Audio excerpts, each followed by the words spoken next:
Why do nuclear reactors require coolant? It comes down to just the basic physics of a power generating station.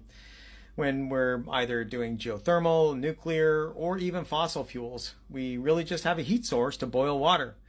That boiled water creates steam. That steam then goes through a turbine. That turbine spins, turns a dynamo, makes electricity. After that steam goes through the turbine, it loses a lot of its energy because it expanded. And when it expanded, it cooled down. It basically became really wet steam, effectively. And that wet steam, it needs to be turned back into water so that it can go back into the heat source where it will be boiled and turned back into steam again. And so the way we turn that wet steam back into water that can go back into the heat source and boil again is we have to remove the heat from that wet steam.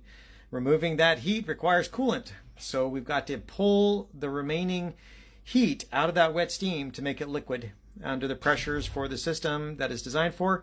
Once we've made it liquid again, then it can go back in and boil. So that's the inefficiency of the modern steam cycle that we've been using since the days of Joule. And that simply requires that you have a coolant system there to remove the heat. We call it a condenser. You need some place to dump that heat from the condenser that turns that water back into liquid water.